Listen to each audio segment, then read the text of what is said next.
말씀은 빌립보서 이제 마지막 부분인데요. 4장 14절로 20절 말씀까지 제가 봉독해 드리도록 하겠습니다. 빌립보서 4장 14절입니다.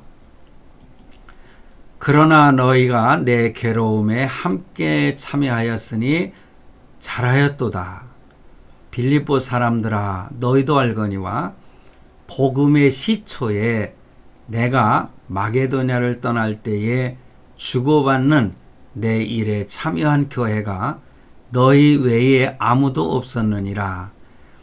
데살로니가에 있을 때에도 너희가 한 번뿐 아니라 2번이나 나의 쓸 것을 보내었도다. 내가 선물을 구함이 아니요 오직 너희에게 유익하도록 풍성한 열매를 구함이라. 내게는 모든 것이 있고 또 풍부한지라. 에바브로디도 편에 너희가 준 것을 받음으로 내가 풍족하니 이는 받으실 만한 향기로운 제물이요 하나님을 기쁘시게 한 것이라. 19절입니다. 나의 하나님이 그리스도 예수 안에서 영광 가운데 그 풍성한 대로 너희 모든 쓸 것을 채우시리라. 하나님 곧 우리 아버지께 세세 무궁하도록 영광을 돌릴지어다. 아멘. 아멘.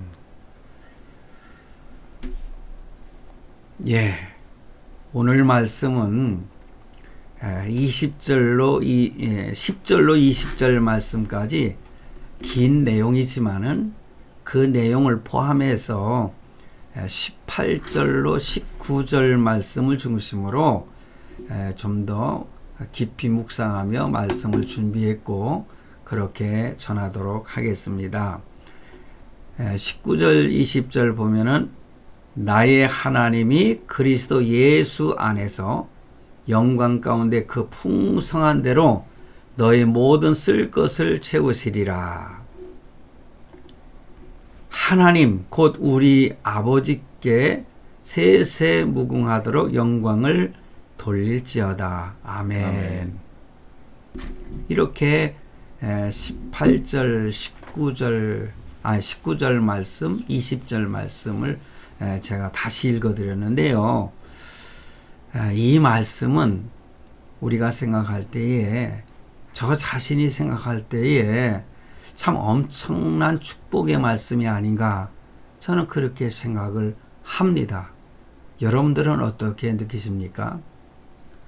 어느 글을 보니까요, 오늘 이 19절과 20절 말씀을 해석하기를 무디 목사님께서 성도들에게 뭐라고 했는가 하니, 이 말씀은 하나님의 축복의 백지수표다, 그렇게 표현을 했더라고요.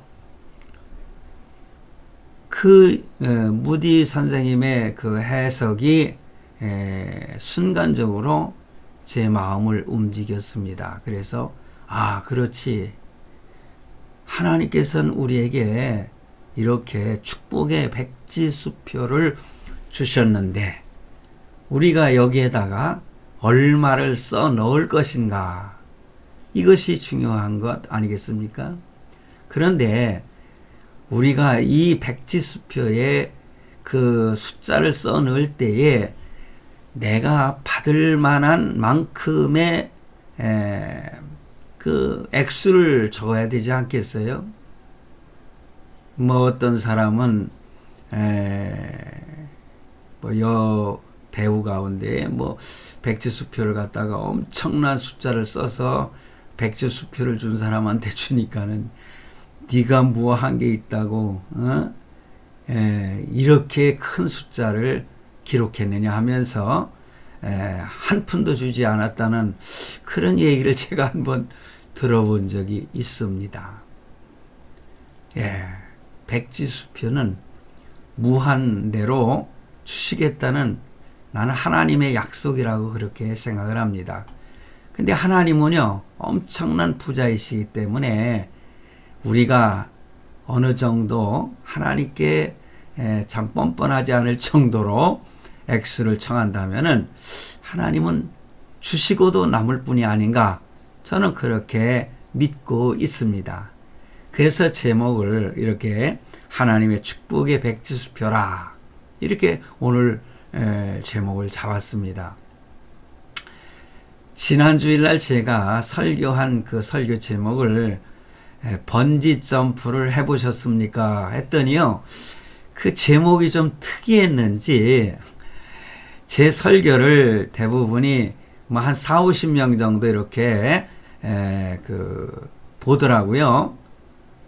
그런데 지난주 설교는요, 뭐 한 320여 회 이렇게 많은 사람들이 보고 간 것을 보았습니다. 조회수가 그렇다는 거죠. 그런데 조회수는 그렇게 많은데 구독수는 오히려 한 명이 줄었더라고요. 여러분, 그렇죠. 제목 때문에 들어와서 쓱 보고서는 그게 아니구만 하고서는 나간 사람들이 많이 있을 겁니다. 그래도 저는 바라기를 그래도 많은 사람들이 구독을 해주시면 얼마나 좋을까.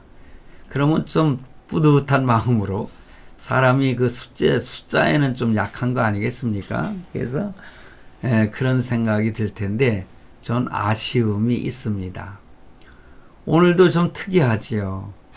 백지수표, 그렇게 제목을 잡기 쉽지 않은 제목으로 제가 오늘 제목을 잡고 오늘 본문의 말씀을 생각해 보도록 하겠습니다.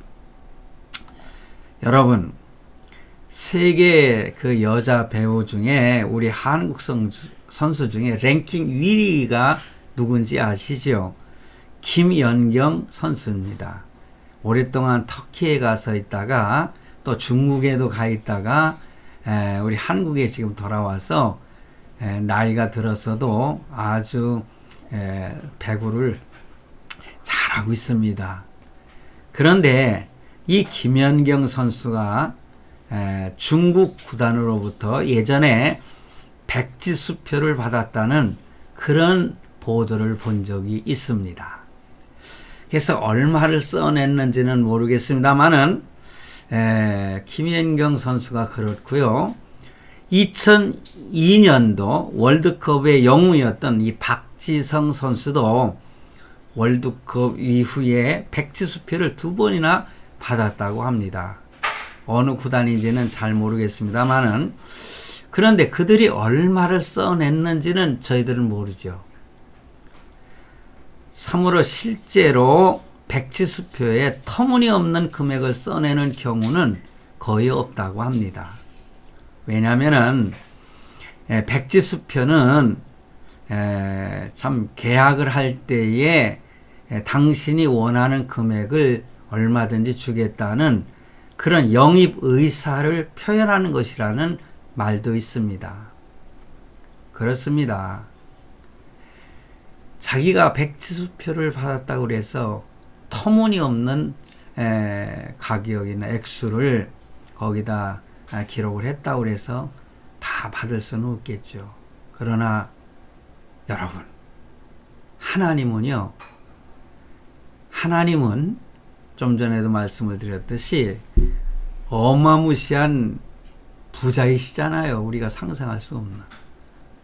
이 세상이 다 하나님의 것이기 때문에.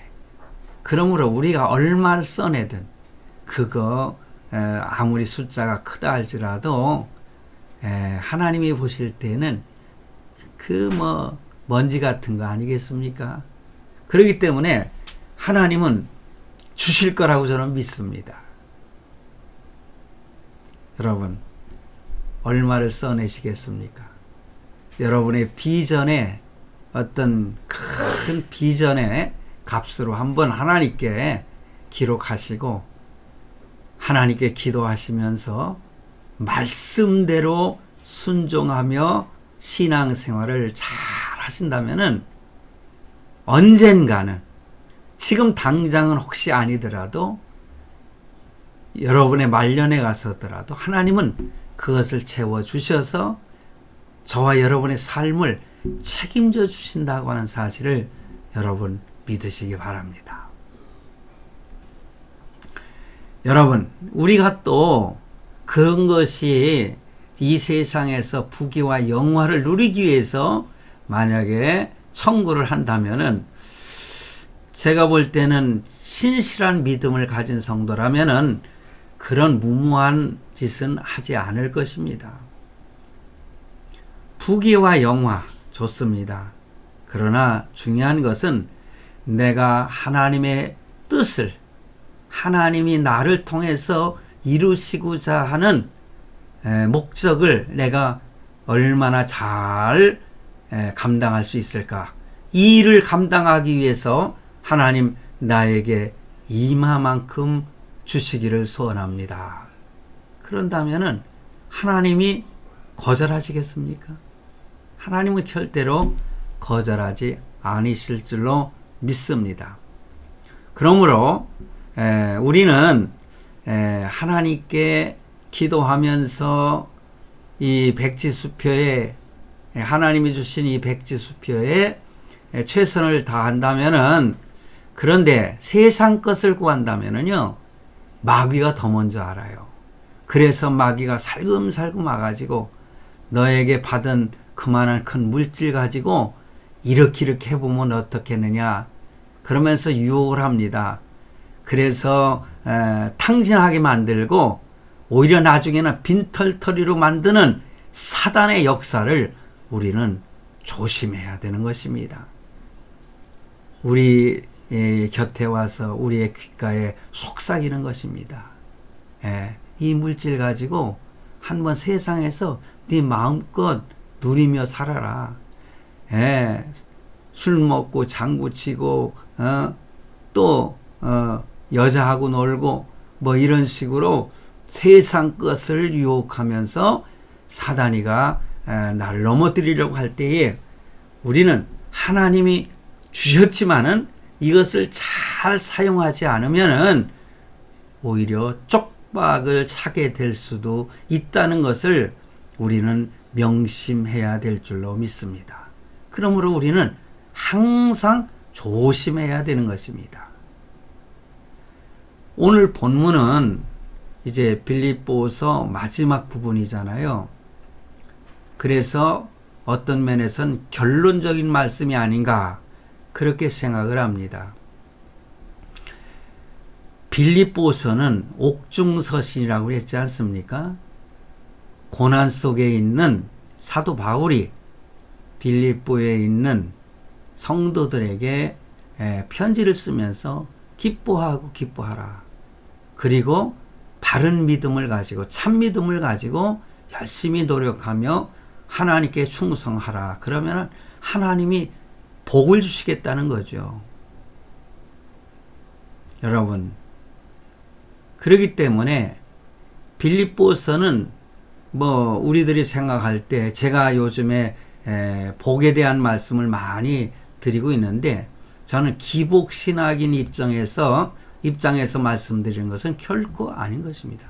하나님은 얼마든지 주실 수 있는 분이시기 때문에 고난 속에서도 참 어떠한 환난 속에서도 사도 바울처럼 참 일체의 비결을 배우고 믿음 안에 산다면은 결론적으로도 오늘 말씀 속에서 참 19절 20절 말씀에 놀라운 축복의 말씀인데 이런 무디 선생이 말한 것처럼 여러분 백지수표와 같은 그런 축복이 하나님으로부터 우리에게 올 수 있다는 것이죠. 사도 바울과 빌립보 성도들이 그 빌립보 내용을 보면 얼마나 깊은 애정을 가지고 있었는지 사실 그렇잖아요. 여러분 한쪽만 애정을 가지면은 별로 좋은 관계가 아니지요.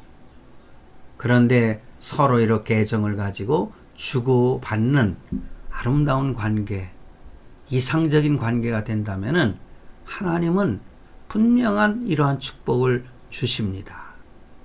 그러므로 오늘 말씀을 한번 새겨 들으시고, 저도 마찬가지고 여러분도 마찬가지로 그 말씀에 순종함으로 인해서 이 빌립보 교회 성도들에게 약속한 이 축복의 말씀이 저와 여러분의 삶 속에 이루어지기를 간절히 바랍니다. 여기에 보면은 이 빌립보 교회 성도들과 사도 바울의 관계가 이렇게 잘 묘사되어 있습니다. 저는 그래서 이 모습을 이상적인 관계다. 참으로 이상적인 관계다. 그러므로 이러한 관계 속에 하나님이 임하시고 하나님이 축복을 주시는데, 그렇다면 이 이상적인 관계는 어떤 관계이기 때문에 하나님이 이들에게 이렇게 축복의 말씀을 주셨을까? 해서 몇 가지만 생각해 보려고 합니다. 여러분, 첫째로는요, 서로의 형편을 알아주는 관계를 보여주고 있습니다. 그러니 서로 상대방의 형편을 알아주는 그런 관계라는 거죠. 여러분, 사도 바울은요, 자존심이 있는 사람 아닙니까?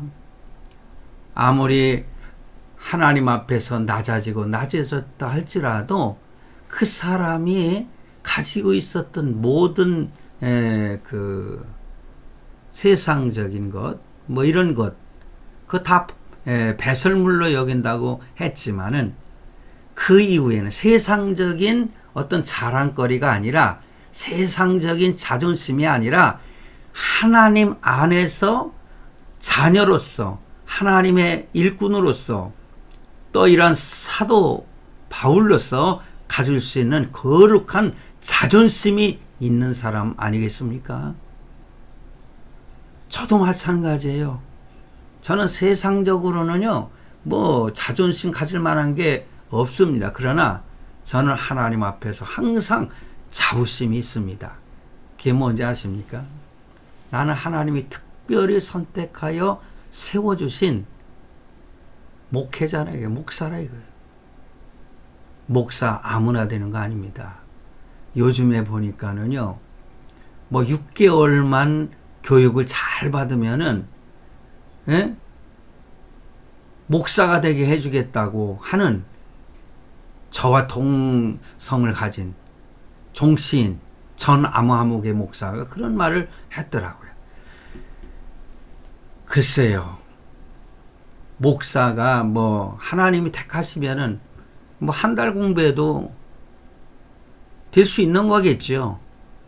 근데 저는 대학 과정부터 시작해서 대학원, 그리고 또 강도사 시험을 거쳐서 또 1년 후에 목사 시험을 보고, 그리고 목사 안수를 받고 하는 것이 거의 10년 가까이 걸렸거든요.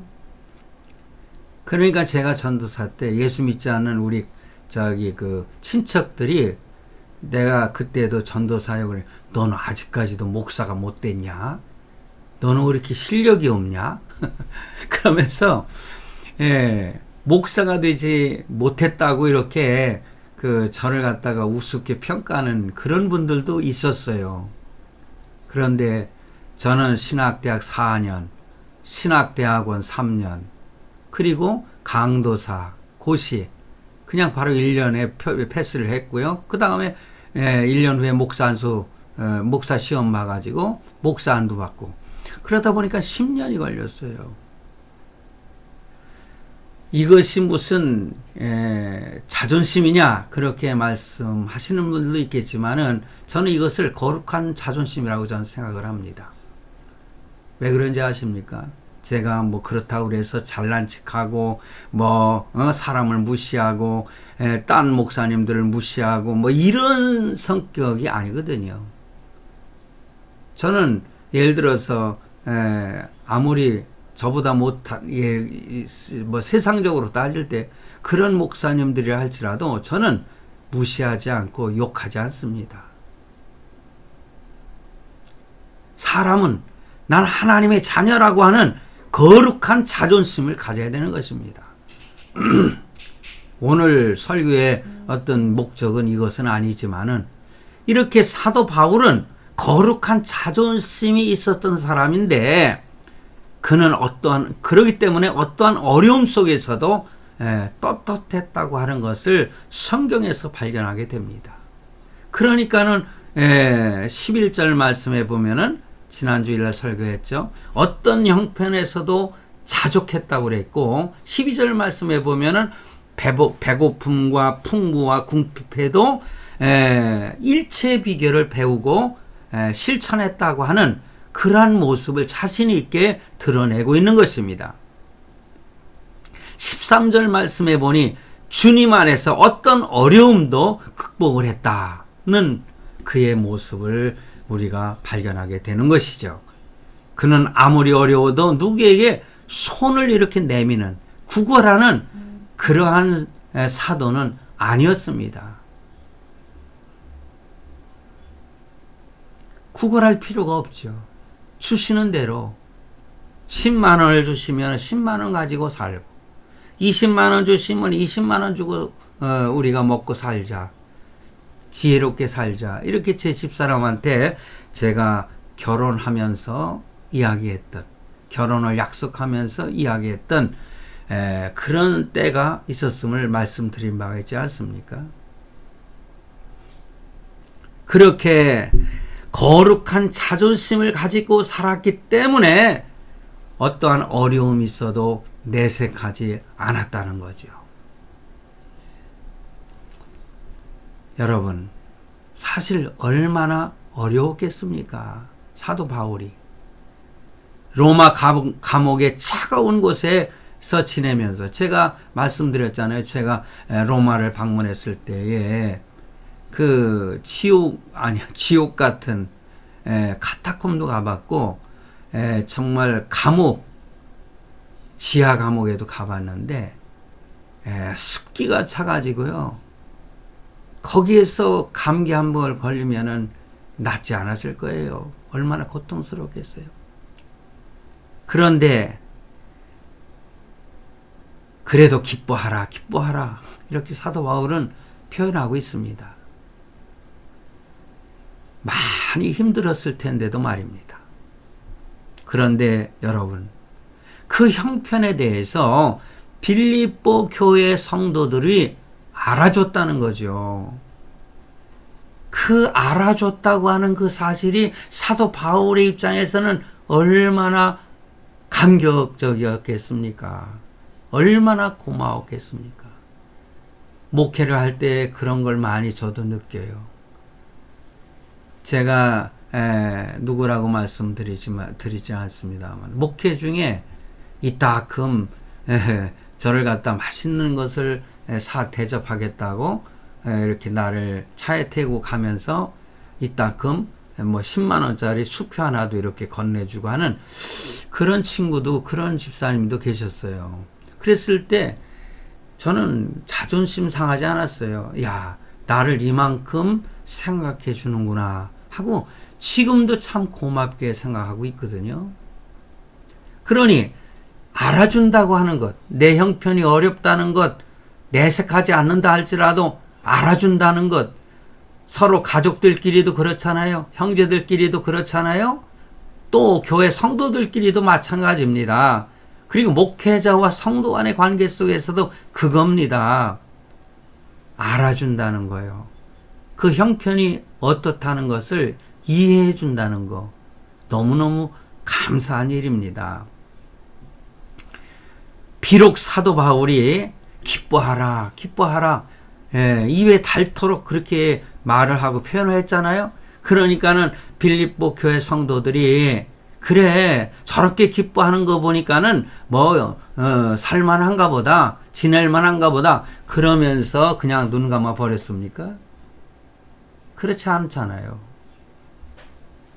그 기뻐하는 이면에 있는 그 어려운 형편을 알아주고 사도 바울에게 이 옥중수발을 들 수 있는 성도 중에 집사 한 사람 에바브로 디도를 사도 바울에게 보내서 이렇게 수발을 들도록 한 거 아니겠습니까? 교회 성도들이 합심해서 그런 것입니다. 뿐만 아니라 헌금을 해서 생활비를 만들어서 보내주고 그랬다고 성경은 분명히 말씀하고 있잖아요.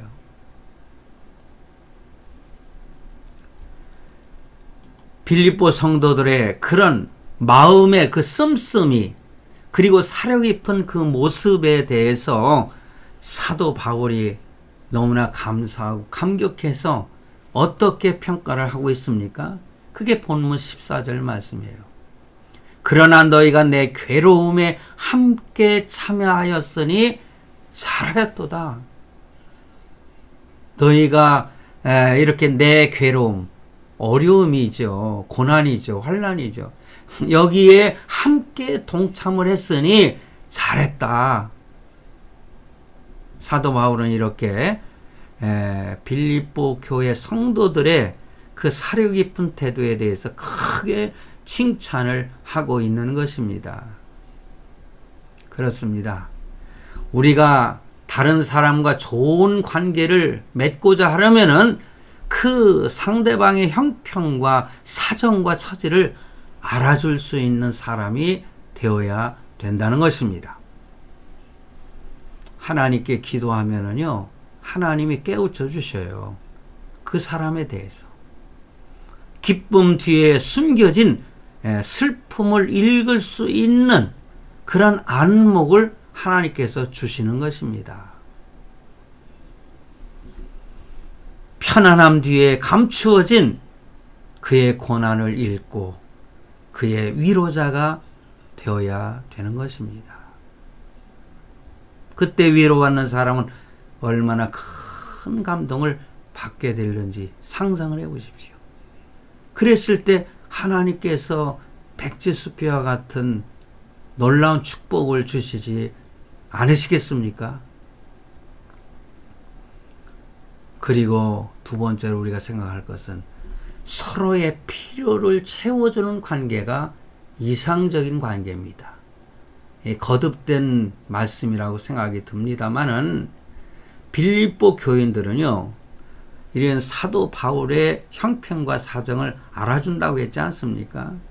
그런데 중요한 것은 뭔지 아십니까? 알아주는 것만으로 끝나서는 안 된다는 것입니다. 실질적으로 도움의 손길을 폈다는 거죠. 이것이 중요한 것이죠. 상대방을 알아주는 것으로 끝나지 않고 이해되는 것으로 끝나지 아니하고 실질적으로 그의 필요를 도와줄 수 있는, 손을 펼 수 있는 그런 관계가 되어야 하나님이 복을 주신다. 그런 말씀이에요.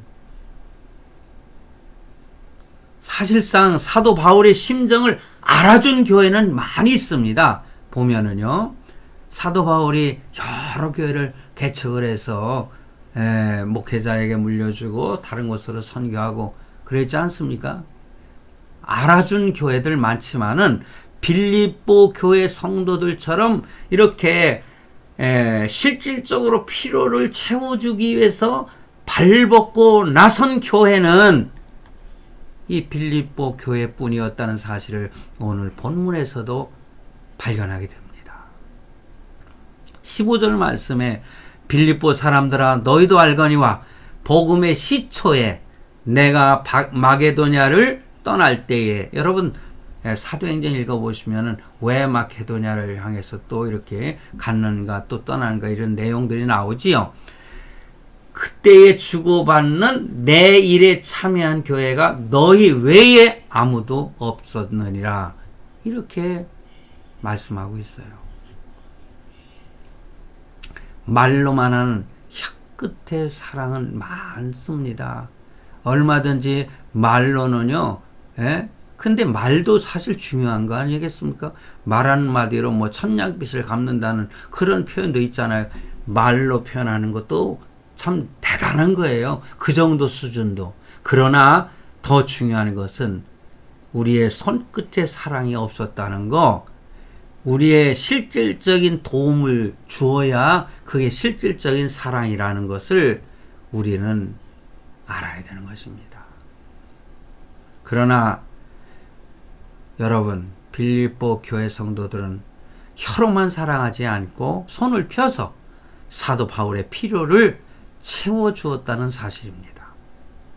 그리고 한 번에 끝난 것이 아니었습니다. 빌립보 교인들은 사도 바울에게 여러분 지속적으로 관심을 가지고 필요를 채워주었다는 거예요. 16절 말씀에 데살로니가 있을 때에도 너희가 한두 번 나의 쓸 것을 보내었도다.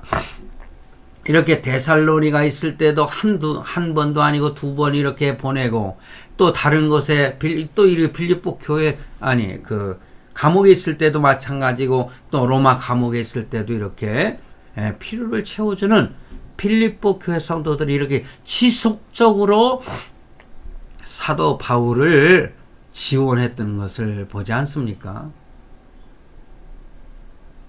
그러므로 우리는 깨달아야 됩니다. 목회자나 선교사를 위해서 중요한 것입니다. 뿐만 아니라 형제 자매를 위해서, 피를 나눈 형제 자매를 위해서, 또 영적인 또한 형제 자매를 위해서, 그게 어려운 성도들을 말하는 것이죠. 자, 이런 관계 속에 지속적인 관심을 가져주고 손을 편다면은 하나님께서 그것을 모른다 하시겠습니까? 지속적으로 이렇게 목회자나 선교사, 형제 자매를 위해서, 또 여러 어려운 성도들 위해서 기도하고, 또 기도할 뿐만 아니라 물질을 나누어 줘야 된다 이겁니다. 빌립보 교인들은요, 사도 바울을 위해서 그렇게 했다는 말씀이 기록되어 있지 않습니까? 그러니까 14절 말씀에 보니까는 사도 바울은 잘했다 칭찬했잖아요. 뿐만 아니라 본문 17절에서도요, 내가 선물을 구함이 아니요 오직 너에게 유익하도록 과실이 번성하기를 구함이라. 그들을 위해서 또한 기도하는 것을 보지 않습니까? 중요한 것은 위하여 기도하는 것입니다. 멀리 있어서 찾아가진 못해도 위하여 기도하는 것, 대단한 베푸는 것이거든요. 그러면서 이렇게 표현을 하면서요, 내가 더 선물을 더 원하는 것이 아니라는 거예요.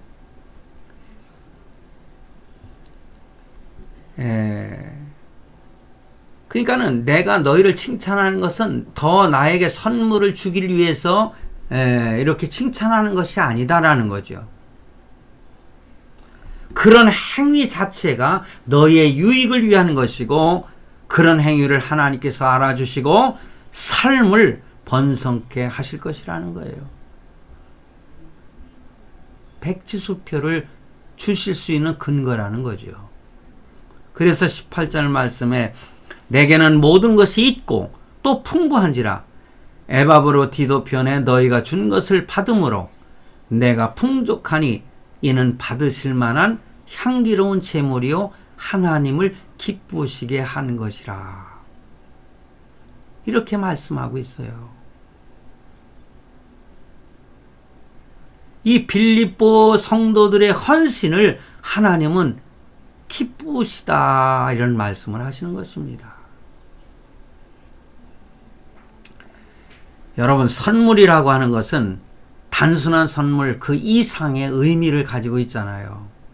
선물에는 마음과 사랑이 담겨 있기 때문에 선물이 기쁜 것입니다. 이것은 값이 많이 나가는 것이나 아닌 것이라, 가격이 싼 것이라 할지라도 선물은 다 귀한 것입니다.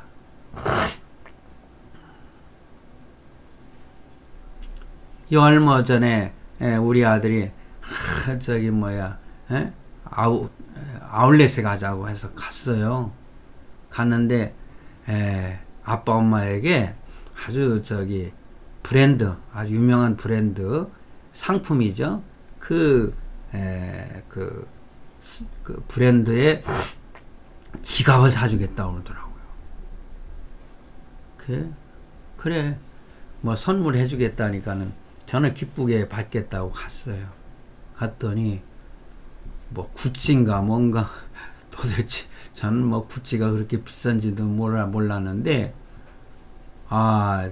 남자 그 지갑도요, 꽤 비싸더라고요.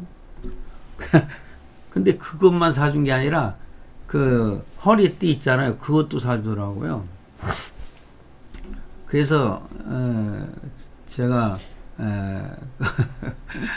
사실 참 표현 뭐 그렇게 진하게는 안 했지만은 너무너무 마음이 기쁘더라고요. 근데 지 엄마한테는요, 여자 지갑인데, 이야, 여자 지갑은 남자 지갑보다도 엄청 비싸더라고요. 예? 뭐 그것이 뭐 170만 원이라나, 요만한 손가방을 놓고 들고 다닐 수 있는 게, 그래서 덜커덕 사주더라고요. 그랬더니 아니야 나 이거 없어도 돼. 그래도 지 엄마가 너무너무 기분이 좋아서 어쩔 줄을 모르더라고요. 평생에 이제 그런 거 하나 손에 지갑을 들을 수 있을까 했는데 그걸 받았어요. 여러분, 뭐 자식 자랑하려고 하는 게 아니고 칭찬은 해줘야 되지 않습니까? 우리 애들이 다 그런 마음을 가지고 있다고 저는 생각을 해요. 그런데 제가 지난 몇 개월 됐는데요, 제 집사람한테 웃돌이 하나 사줬거든요. 근데 그게 뭐 비싸지도 않아요. 근데 뭐 정말 가격이 너무 싼 겁니다. 뭐 비싼 구찌인가 그런 게 비교해서는. 근데 한여름 내 어디 가도 그걸 입고 가고. 그러니까 우리 아들이 그래요.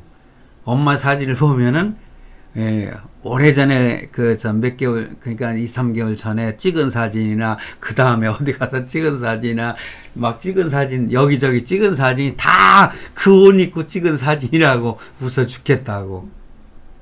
그러니까 집사람이 그래요. 아빠가 사준 거라 그래. 그리고 너무 좋아서 저는 별것 아닌 거 선물을 했는데 별로 선물 잘 안 하는 성격이거든요. 그래도 그게 좋다고 그걸 입고 다니더라고요.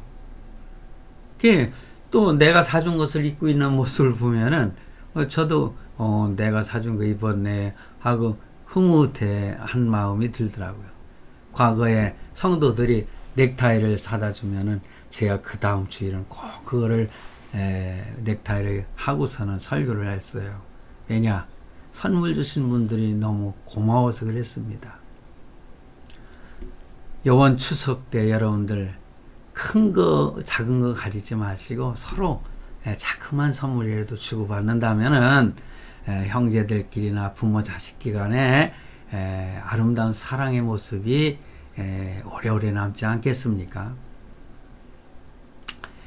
사도 바울은 빌립보 성도들에게 그들의 헌신을 통해서 그들의 마음을 받았고 그들의 사랑을 받은 것을 본문에서 발견하게 됩니다.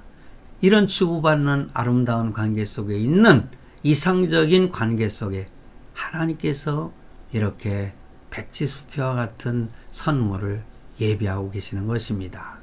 마지막으로요, 서로 축복을 하는, 서로 축복해주는 그런 관계가 되어야 이상적인 관계입니다. 상대방을 자꾸 헐뜯기나 하고 이러면서 상대방을 갖다 무시하고 그러면 안 되죠. 서로 이렇게 받들어주고 또 서로 축복해주는 그런 관계. 그냥 목회자와 성도와의 관계도 그렇고 부부간의 관계도 그런데 저는 참 하나님 앞에 그런 부분에 대해서는 좀 집사람 보기에 부끄럽지만은 그런데 내 마음 중심은 그렇지 않거든요. 여러분, 사도 바울이 빌립보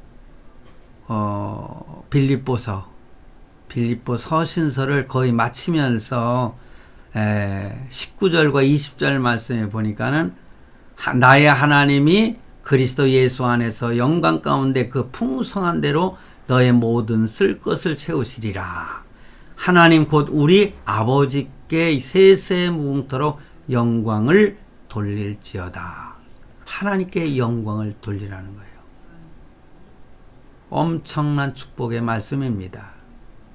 그래서 오늘 제목을 이 무디 선생이 말한 것처럼, 무디 목사님이 말한 것처럼 참 축복의 백지수표라고 제가 이렇게 잡은 것입니다. 사도 바울은 빌립보 교회를 축복하면서 그들의 헌신이 결코 헛되지 않을 것을 말하고 있는 것입니다.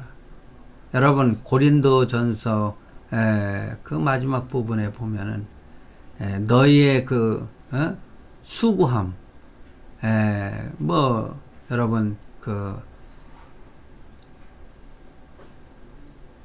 너희의 수고가 헛되지 않을 것을 하는 그러한 표현이 많이 있거든요. 우리가 하나님 앞에 헌신하고 또 하나님이 원하시는 그 기쁘신 삶을, 믿음의 삶을 살면은 하나님께는 공짜가 없다는 말을 저는 늘 합니다. 근데 이것은 헌금에 관한 건 내용만이 아니라 하나님께 헌신하고 충성할 때 그렇다는 말씀이에요. 결코 헛되지 않다는 거죠. 성도들이 교회를 위해서 헌신하고 또 세상을 위해서 헌신하고 복음을 전하는 거, 이거 헛되지 않다는 거예요. 특별히 19절 말씀에 보면은요, 그리스도 예수 안에서 영광 가운데, 이런 표현이 있습니다. 주님의 이름이 나타나는 곳에 내 이름이 나타나서는 안 된다는 거죠. 주님의 이름으로 주님께서 영광을 받으실 수 있도록 하면은 반드시 하나님의 축복이 있을 것이라는 말씀을 오늘 본문 말씀에서 하고 있습니다. 여러분, 힘들고 어려우십니까? 이럴 때마다 오늘 본문 19절 말씀을 생각해 보십시오. 힘이 날 겁니다. 잘 참고 인내하면은 하나님은 이 19절 말씀, 20절 말씀, 축복의 말씀 우리는 기억하면서 살면은 힘이 솟는 것입니다. 우리가 하나님의 영광을 위해서 살면은 하나님은 반드시 우리에게 풍성하신 하나님으로 나타나서 우리의 필요를 채워 주실 것입니다. 그럼 우리는 기도할 때마다 항상 이 빌립보서 4장 19절 말씀을 기억하고 기도하고 또 하나님께 헌신할 때마다 이 말씀을 기억하고 헌신해 보십시오. 어려울 때마다 이 말씀을 기억하고 참 기도하면은 힘을 얻게 되는 것입니다. 하나님은 풍성하신 하나님이십니다. 못 주실 것이 없는, 내가 구하는 것이라면은 하나님은 못 주실 것이 없는 분이시기 때문에 하나님 앞에 이러한 믿음 안에서 성도들끼리나 교회 안에서 이렇게 아름다운 관계 속에서 믿음의 삶을 통해서 하나님께 보여주시면은 하나님은 이렇게 놀라운 축복을 주신다는 사실을 꼭 기억하시고, 이번 추석에 가족들이 함께 모였을 때 서로 이렇게 아름다운 이상적인 관계를 이룰 수 있는 그런 계기를 마련해서 하나님의 큰 축복을 받는 저와 여러분의 가정들이 다 되시기를 간절히 바랍니다. 하나님의 축복의 백지수표가 여러분의 가정에, 저와 여러분의 가정에 하나님의 은혜로 내려질 것입니다. 기도하시겠습니다.